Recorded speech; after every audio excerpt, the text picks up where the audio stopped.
Hello everyone, welcome to NeoMentors daily contemporary issues. ముందుగా మీ అందరికీ హనుమాన్ జయంతి శుభాకాంక్షలు. సో ఈరోజు టాపిక్లో మొదటిది పద్మశ్రీ అవార్డు అయినటువంటి దారిపల్లి రామయ్య గారు. ఈయన్ని వనజీవి అని కూడా పిలుస్తారు.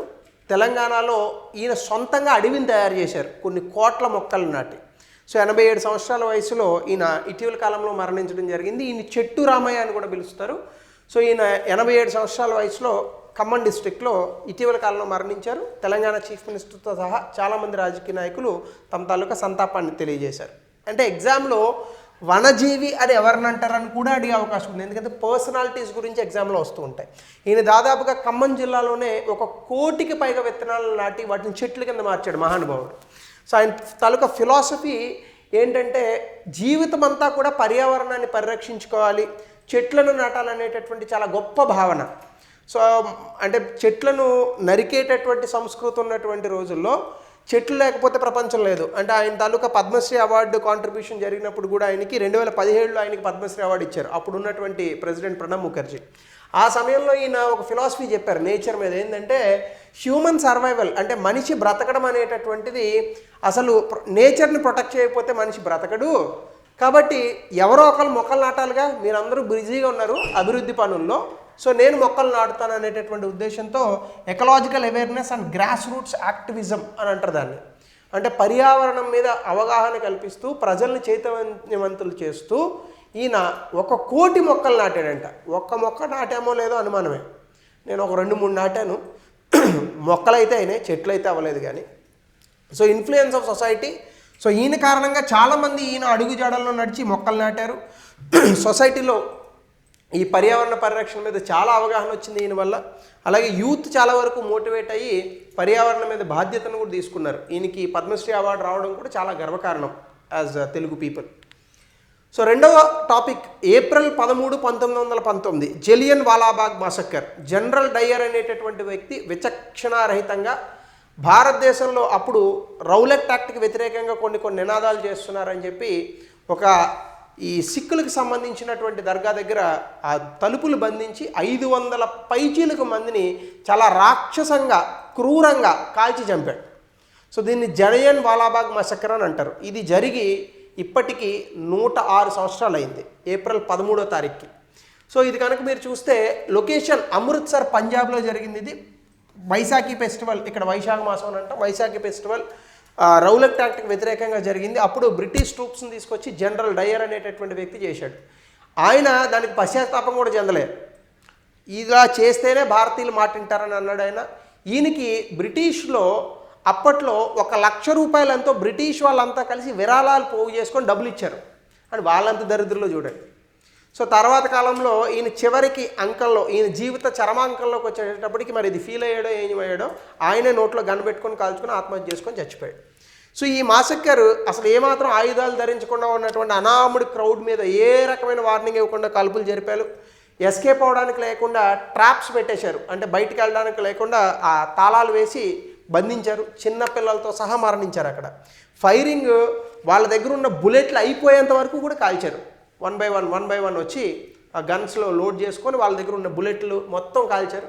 బ్రిటిష్ వాళ్ళు చెప్పిన దాని ప్రకారం 379 చచ్చిపోయారు, 1200 మంది, 379 మరణాలు, 1200 మంది క్షతగాత్రులు. కానీ భారతదేశం మన లెక్కల ప్రకారం అయితే 500 పైచీలకు మంది చనిపోయారు. అందులో ఆడవాళ్ళు, పిల్లలు కూడా ఉన్నారు. కొంతమంది అక్కడ బావిలో దూకి కూడా చనిపోయారు పాపం.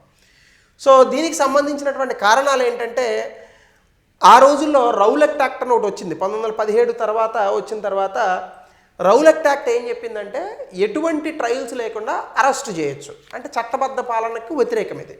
సో దీనికి సంబంధించి సత్యపాల్, సైఫుద్దీన్ కిచ్లు వీళ్ళిద్దరిని కూడా అరెస్ట్ చేశారు. ఈ అరెస్టులకు వ్యతిరేకంగా ఆ ప్రాంతంలో, జలియన్ వాలాబాగ్ ఆ ప్రాంతంలో కొన్ని ప్రొటెస్టులు జరిగాయి. సో వాటిని ఆపడం కోసం జనరల్ డయ్యర్ వాళ్ళని కాల్చి చంపాడు. సో బ్రిటిష్ వాళ్ళు రెబిలియన్ వస్తుందేమో అనేటటువంటి ఉద్దేశంతో, వ్యతిరేకత వస్తుందేమో అనేటటువంటి ఉద్దేశంతో జనరల్ డయ్యర్ ఈ పని చేశాడు. సో దాని తర్వాత ఇమీడియట్ రియాక్షన్స్ ఏంటంటే, గాంధీ గారు నేషన్ వైడ్ స్ట్రైక్ ప్రకటించారు, ఫాస్టింగ్ చేశారు. రవీంద్రనాథ్ ఠాగూర్ ఆయనకి ఇచ్చిన నైట్హుడ్ని వెనక్కి ఇచ్చారు. హంటర్ కమిషన్ ఒకదాన్ని తీసుకొచ్చింది, బట్ పనిష్మెంట్ అయితే జనరల్ డయ్యర్కి ఇవ్వలేదు. ఉద్దమ్ సింగ్ అనేటటువంటి వ్యక్తి ఒక అతన్ని జనరల్ డయర్ అని అంటారు చాలామంది. జనరల్ డయర్ని కాదు చంపింది, ఎక్స్ పంజాబ్ లెఫ్టినెంట్ గవర్నర్ అయినటువంటి మైకేల్ ఓ డ్వయర్ని చంపాడు. జనరల్ డయర్ అప్పటికి వెళ్ళిపోయాడు, ఎక్కడికి బ్రిటిష్కి తిరిగి వెళ్ళిపోయాడు. అక్కడ ఏదో అతనికి పార్లమెంట్లో సీటు కూడా ఇస్తామని అన్నారు. తర్వాత అతనే ఆత్మహత్య చేసుకొని చచ్చిపోయాడు. దీని లాంగ్ టర్మ్ ఇంపాక్ట్ ఏంటంటే దీని కారణంగా భారతదేశంలో జాతీయవాదం అనేటటువంటిది పెలుగుకింది. నాన్ కోఆపరేషన్ మూవ్మెంట్, గాంధీ గారి సివిల్ డిజోబీడియన్స్ మూవ్మెంట్, ఇవన్నీ కూడా వచ్చాయి ఆ తర్వాత కాలంలోనే. అలాగే ప్రపంచవ్యాప్తంగా బ్రిటిష్ తాలూకా బ్రూటాలిటీని అన్ని దేశాలు ముక్త కంఠంతో ఖండించాయి. అదే కాకుండా ఇప్పటికీ కూడా భారత స్వతంత్ర పోరాటంలో జలియన్ వాలాబాగ్ అనేటటువంటిది ఒక మైలురాయి. అంతేకాకుండా జలియన్ వాలాబాగ్ అనేటటువంటిది మన పూర్వీకులు మన కోసం స్వాతంత్రం కోసం చేసినటువంటి త్యాగాలలో చాలా గొప్ప భాగం ఇది. కాబట్టి దీన్ని మనం ఎప్పుడు కూడా స్ఫురించుకోవడం అనేటటువంటిది వెరీ ఇంపార్టెంట్. అలాగే హిస్టరీలో కూడా క్వశ్చన్స్ వస్తాయి. అలాగే జలియన్ వాలాబాగ్ ఈ రోజుకి మనం కనుక చూసుకుంటే యాన్యువల్ ట్రిబ్యూట్స్ ప్రతి సంవత్సరం కూడా మనం చేస్తూ ఉంటాం. నేషనల్ మెమోరియల్ ఆనరింగ్స్ కూడా ఉంటాయి. అలాగే ఎప్పుడూ కూడా భారతదేశం ఎలా బ్రిటిష్ కబంధ హస్తాలలో ఇరుక్కుని ఎన్ని ఇబ్బందులు పడింది 250 సంవత్సరాల పాటు, అలాగే తర్వాత కాలంలో భారతదేశం ఎలా స్వాతంత్రం కోసం పోరాడింది అనేటటువంటి దాంట్లో ఇవన్నీ కూడా మనకి స్ఫూర్తిదాయకం. ఇక మూడవది చూస్తే long range glide bomb Gaurav అనేటటువంటి దాన్ని టెస్ట్ చేశారు సుఖోయ్ విమానానికి కట్టి. ఇదేంటంటే బేసికల్గా డిఆర్డిఓ వాళ్ళు చేశారు. లాంగ్ రేంజ్ గ్లైడ్ బాంబ్ అంటారు దీన్ని. సుఖోయ్ మాక్ 1 ఎయిర్ క్రాఫ్ట్కి దీన్ని టెస్ట్ చేయడం జరిగింది. టార్గెట్ ఏంటంటే ఇది ఆకాశంలో పోతుంటుంది, వదులుతుంది ఆ బాంబుని. ఆ గ్లైడింగ్ బాంబ్ అంటే అది కూడా విమానంలాగా ఉంటుంది, దానికి రెక్కలు ఉంటాయి. ఇది ల్యాండ్ మీద ఉన్న టార్గెట్ని కొడుతుంది, 100 కిలోమీటర్ల వరకు వెళ్ళగలుగుతుంది. ల్యాండ్ మీద ఒక ఐలాండ్ మీద ఉన్నటువంటి టార్గెట్ని కొట్టారు, పిన్ పాయింట్ ప్రిసిషన్స్తో కొట్టింది. సో మల్టిపుల్ స్టేషన్స్లో వార్ హెడ్స్కి కన్ఫిగరేషన్స్తో ఈ యొక్క బాంబును అమరుస్తారు. మన అమ్ముల పొదిలో మరొక బాంబు అనమాట, అద్భుతంగా ఒక వెపన్. దీని పేరు Gaurav long range glide bomb అని అంటారు దీన్ని. వెయిట్ 1000 కేజీల వరకు ఇది ఆయుధాలను మోసుకెళ్ళగలుగుతుంది. ఇది మనమే దీన్ని డెవలప్ చేసాం, రీసెర్చ్ సెంటర్ ఇమారాత్ ఇక్కడే చేసాం. Armament research and development establishment వాళ్ళు, అలాగే ఇంటిగ్రేటెడ్ టెస్ట్ రేంజ్ చాందీపూర్, ఈ ముగ్గురు కలిసి డిఆర్డిఓ సహకారంతో దీన్ని తయారు చేశారు. సపోర్టింగ్ ఏజెన్సీస్ కొన్ని ఉన్నాయి. CEMILAC, centre for military airworthiness and certification, directorate general of aeronautical quality assessment, వీళ్ళందరూ కూడా సహాయక సంస్థలుగా ఉన్నారు దీనికి. ఇంకా ఫోర్త్ టాపిక్ వచ్చేసి international solar aliens.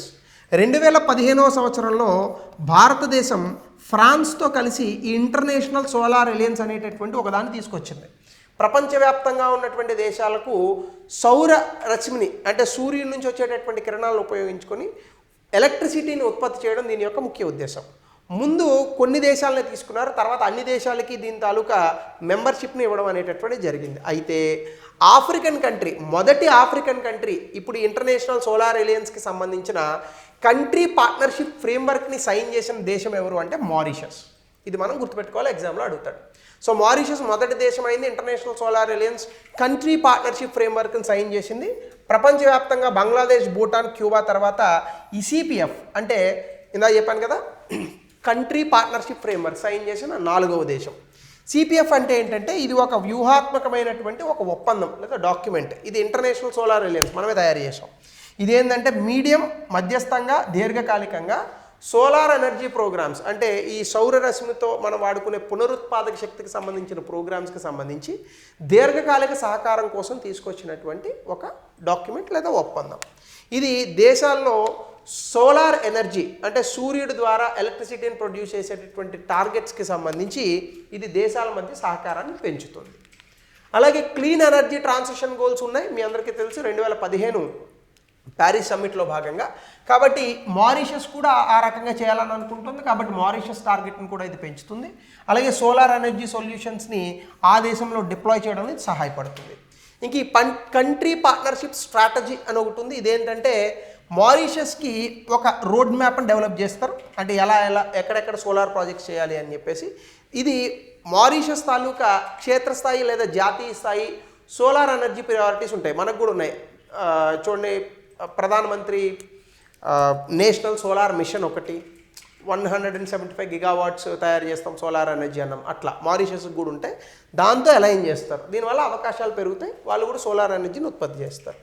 Solar టెక్నాలజీస్ని scale up చేయడంలో కూడా ఇక్కడ ఉపయోగపడుతుంది. ముఖ్యంగా ఫ్లోటింగ్ సోలార్ పవర్ ప్లాంట్స్ నీటి మీద పెడుతున్నారు ఇప్పుడు.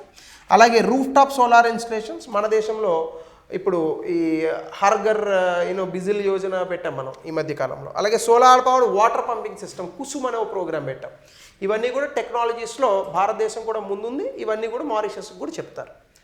ఇంటర్నేషనల్ సోలార్ అలయన్స్ అనేటటువంటిది ఇది ఒక ఒప్పందం దేశాల మధ్య జరుగుతుంది. ఇండియా, ఫ్రాన్స్ కలిసి దీన్ని COP21 ప్యారిస్ సమ్మిట్లో ప్రారంభించాయి. సోలార్ ఎనర్జీని ప్రపంచవ్యాప్తంగా పెంచాలి అనేది దీని యొక్క ముఖ్య ఉద్దేశం. దీనికి సంబంధించి 2030 కల్లా $1,00,000 కోట్ల దీనికోసం డబ్బులు సేకరించాలనేది దీని యొక్క ముఖ్య ఉద్దేశం. ఇది గుర్తుపెట్టుకోవాలి, ఎగ్జామినేషన్లో పక్కా అడిగే క్వశ్చన్ ఇది. ఇంకా 5th టాపిక్ ఈరోజు neutrino mass KATRIN experiment. KATRIN nothing to do with Katrina Kaif. Okay, KATRIN experiment అంటే ఏంటంటే మీ అందరికీ లిగో ఇన్ఫర్నోమీటర్ గురించి తెలుసు. ఎప్పుడో 1920లో చెప్పారు ఎవరు, ఆల్బర్ట్ ఐన్స్టీన్, గ్రావిటేషనల్ వేవ్స్ గురించి. అంటే 2 బ్లాక్ హోల్స్ కలిసినప్పుడు ఒక రిపుల్ ఎఫెక్ట్ ఫామ్ అవుతుంది స్పేస్లో. ఆ గ్రావిటేషనల్ వేవ్స్ అనేటటువంటి వాటి నుంచి అనేక రకాలైనటువంటి తరంగాలు వస్తాయి. అది చాలా సుదూరమైనటువంటి ప్రాంతాలకు కూడా ప్రయాణిస్తాయి. అలాగే ఎలక్ట్రాన్లో 1/1,000,000 వెయిట్ ఉన్నటువంటి న్యూట్రినోస్ అనేటటువంటివి కూడా ఈ బ్లాక్ హోల్స్, స్టార్స్ డికే దగ్గర నుంచి వచ్చేటటువంటి మెటీరియల్స్. ఇవి మన కంటికి కనిపించవు, అసలు అబ్జర్వ్ చేయలేం. సో ఇలాంటి వాటి మీద ఎక్స్పెరిమెంట్స్ జరుగుతున్నాయి. దీనికి సంబంధించే ఈ ఇన్ఫర్నోమీటర్స్ ఇవన్నీ చేస్తారు. ఇది మనకు అర్థం అవ్వాలంటే చాలా టైం పడుతుంది. సింపుల్గా అర్థం చేసుకుందాం. దీనికి సంబంధించి అసలు న్యూట్రినోస్ అంటే ఏంటి? ఇది sub atomic particles, neutral sub atomic particles. ఇది ఎక్కడైనా రేడియో యాక్టివ్ డికే జరిగితే దాని నుంచి ప్రొడ్యూస్ అవుతాయి. వీటికి అసలు వెయిట్ ఉండదు. అంటే సూర్యుడి నుంచి కూడా ఇవి వస్తాయి, న్యూక్లియర్ రియాక్షన్స్ నుంచి. ఇవి ఫండమెంటల్ పార్టికల్స్. అసలు స్టాండర్డ్ మోడల్లో కనుక మనం చూస్తే అసలు వీటి మాస్ ఎంత ఉందనేది ఎవరికి తెలియదు. అసలు ఆ మాస్ కూడా చాలా నెగ్లిజిబుల్ ఉంటుంది, అంటే ఆల్మోస్ట్ లేనట్టే. అంటే ఇప్పుడు ఒక ఎలక్ట్రాన్ మాస్ తీసుకుంటే ఎలక్ట్రాన్ మాసే మనకు తెలియదు, చాలా తక్కువ ఉంటుంది, అసలు మనం గుర్తించలేము. అందులో 1 మిలియన్ అంటే అంత ఎలక్ట్రాన్ మాస్ 10 లక్షలు అని అనుకుంటే అందులో ఒక వంతు ఈ న్యూట్రినోస్. సో నేను ఇలా మాట్లాడుతున్నానా, ఇప్పుడు కొన్ని వేల కోట్ల న్యూట్రినోస్ నా బాడీ నుంచి ట్రావెల్ అవుతాయి, మీ బాడీ నుంచి కూడా అట్లా. సో దీనికి సంబంధించి క్యాట్రిన్ ఎక్స్పెరిమెంట్ అంటే ఏంటంటే కార్ల్స్రూహే ట్రిటియం న్యూట్రినో ఎక్స్పెరిమెంట్. ఇది జర్మనీలో జరుగుతుంది, ఆ కార్ల్స్రూహే అనే ప్లేస్లో. దీని గోల్ ఏంటంటే mass of electron anti neutrons beta rays decay నుంచి ఎలక్ట్రాన్ యాంటీ న్యూట్రాన్స్ తాలూకా మాస్ని కనిపెట్టడం దీని యొక్క ముఖ్య ఉద్దేశం. ఇది ట్రిటియం డికేని చేస్తున్నారు. ఇక్కడ రేడియో యాక్టివ్ హైడ్రోజన్ ఐసోటోప్ తీసుకొని అది ఎలక్ట్రాన్స్ని ఎమిట్ చేస్తుంది. దాని ద్వారా దీని మాస్ కనుక్కోవాలనేది ప్రయత్నం. దీనికి ఇన్సైట్స్ ఏంటంటే electron energy measurements reveal neutrino mass limits. అంటే ఎలక్ట్రాన్ తాలూకా ఎనర్జీ మెజర్మెంట్స్ని కనుక మనం కనిపెట్టగలిగితే అందులో 1 మిలియన్ వేసుకొని మనము న్యూట్రినో మాస్ లిమిట్స్ని కనిపెట్టచ్చు. సో ఆ రకంగా తీసుకున్నారు. అంతకుమించి ఎక్కువ చదివితే బుర్రబాడైపోతుంది. So upper neutrino mass limit అనేటటువంటిది రీసెంట్ ఫైండింగ్స్ 2024 అప్డేట్ ఏం చెప్తున్నాయంటే న్యూట్రినో మాస్ లిమిట్ ఎంత ఉంటుందని చెప్తున్నారు. ఎలక్ట్రాన్ వోల్ట్స్లో కొలుస్తాం 0.45 ఎలక్ట్రాన్ వోల్ట్స్. 50% ఇంప్రూవ్మెంట్ అయింది ప్రీవియస్ ఎస్టిమేట్స్తో పోలిస్తే. ఇవన్నీ అంచనాలు మాత్రమే, క్లియర్ కట్గా మనకి ఇంకా తెలియదు.